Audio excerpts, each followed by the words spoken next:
On the island, the main character's paper body, it's destroyed, so the male lead has to put him in his marble, seal him into his marble, which, pleases him, and he wants to be as close to the male lead's hip because the male lead's hip gives off a lot of warmth. It also gives off a powerful magic source. And the closer he is to the hip is kind of a win-lose-lose situation. Basically, he's being boiled alive, but it makes him stronger. But again, he's being boiled alive. They finally come across the brat's elder brother and the boatman who had taken the elder brothers to the island. They were entrapped in a tomb, and they free them, and they get the information they wanted here from the elder brother, but basically it's information they already knew. 5 people touched the golden marble. The main character, the fisherman, the sorcerer, and the town scribe. Except he doesn't know who the 5th person is. He also tells them where they can find the sorcerer and the fisherman, and he tells them the old scribe is basically about to die, that his curse has come to inflict him. So instead of going the path they came from, the elder brother convinces them to go through the tomb, that there's a way out faster and safer through the tomb. And I'm like, nah, you couldn't get through the tomb. Why are you telling them it's easier to go through the tomb than going back the way they came from and getting on the boats they came in? Like, no, do not go through the tomb. Do not trust him. Like, I was suspicious. So being in the tomb is basically a bunch of tomfoolery, and like I said, no good comes around, and they basically end up on a stone path above the water. The stone paths keep getting hit by something that knocks them into the water, and like I said, a bunch of tomfoolery happens, a bunch of Tom and Jerry stuff happens. The main character drinks up the water. I am not kidding. He drinks all the water into his little body, into the marble, which he feels bloated about and he complains about, and the male lead is like, nah, I'm not hearing about this. You drink the water, you're gonna deal with the water. And then they find a bunch of corpses. I mean, a ton of corpses. They're also split up from everybody else. Sooner or later they do come across the boatman and the elder brother of the brat, but they find, like I said, a bunch of corpses, and these corpses are bandits, soldiers, beggars, basically people they can get away with stealing the bodies of and throwing these bodies into this tomb. And we don't find out at the end of the book why these bodies were being captured. We're not explained what was being done or reasons for these bodies to be there at the end of the book. I guess we'll find out in book 2, but I want to know what was up with these bodies. The elder brother, he tells the 2 of their past, especially since the male lead had figured out the younger brother has a fear of water. He explains that he was the adopted son of their father. When going across towns, their father found him at a temple and took him in. He was already very much like a young adult at a young age, was always helping around and working. So his father wasn't very strict and serious with him, unlike with his younger brother who, like a child, was always playful and getting into trouble and always causing accidents, and was always following him around, and while he was doing his jobs, was causing accidents that would make his job 10 times harder. But he, grew attached to his younger brother anyways. Well, the more blind he became, the more he could see the unknown and hear the unknown. And one day that unknown led him to a river.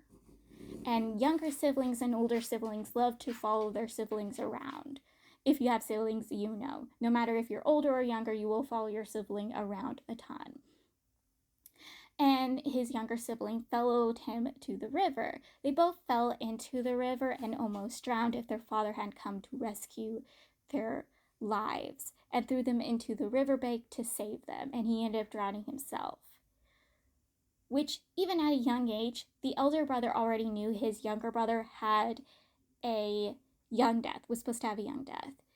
But because their father, sacrificed his life for them, his younger brother lived. This was also the cause of his younger brother's illness that, led to his brother having a struck growth, basically looking younger than what he is. After telling his past to the male lead and the main character, which starts making me suspicious and very scared and worried for this man. I'm thinking, oh, is this man did he sacrifice his life for his younger brother, especially when he's telling the Melody to make sure his brother gets out of here alive and safe and sound? Make sure his brother, not saying they, his brother. I started getting a little suspicious, a little worried this was going to end up just like in Heaven's Official Blessing with the Windmaster and Watermaster storyline. I thought this was going to be exactly like that, and it's exactly like that, because when they end up at the end of the tomb, it does reveal the boatman and the older brother have been dead this entire time, and the older brother sacrificed his life so his younger brother could continue living. Basically, right when he was about to die, he wrote an arrow, paid money, and sacrificed his own life for his brother's life, switching their fates at the very last minute. And I was bawling. And because this is a taboo thing, if the other person does survive the switching of the fate thing, they will pick up something that the other person had. And his brother gains his ability to see the unknown and hear the unknown. But his brother also becomes blind because of this, or slowly will become blind.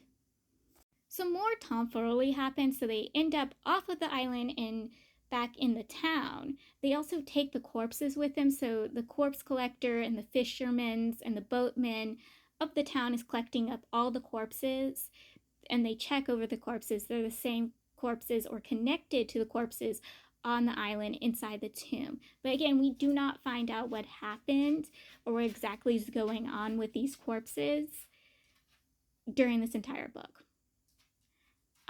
Also, another tomfoolery thing happens is the main character somehow gets back his true form, but again, he is still paralyzed. So he can only move around his top form. He's also butt naked when he tries taking his human form, so he stays in a tiny dragon form wrapped around the Melid's wrist. Which, when the Melid finds out he's butt naked, actually, he's not very pleased with this man tied around his wrist. Because of the grief of the brat and what's going on in town and with the corpses, the main character and Melid and the gopher decide that they're going to stay with the brat. So the Melid, his illness is dissociation. Also, when this involves amnesia and him not knowing where he is or who the people around him is, it makes him act certain ways and behave certain ways. He also has a mole on his neck that basically, when he's out of it and don't know what's going on, it turns into veins that look like spider legs. It looks like he has a spider on his neck. And main character has to twice tell him, hey, touch it. And once he touches it, he really comes back to himself and those disappear. I'm suspicious on who he is. Maybe he's actually the person on that wanted poster. Maybe he's an immortal. Maybe he's done horrible crimes and he just doesn't remember. Or he does remember. He's also, when he woke up before he went to hunt the main character down again, he had a piece of paper that told him to hunt down the main character. So he might have been the person who did the main character the great harm.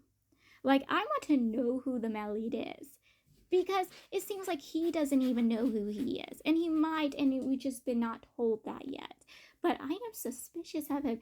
And if he was the person who caused the main character the great harm, this is going to be one dark romance. Like, I am scared. I'm hoping he's just some immortal that has been mixed up into all of this. He's very powerful and something terrible happened to him, just like a terrible thing to the main character happened. And he just isn't able to fix stuff like how the main character isn't able to fix stuff because of his situation. Like, I want to know. Maybe they're both the same way. Someone explain. Like, I'm terrified.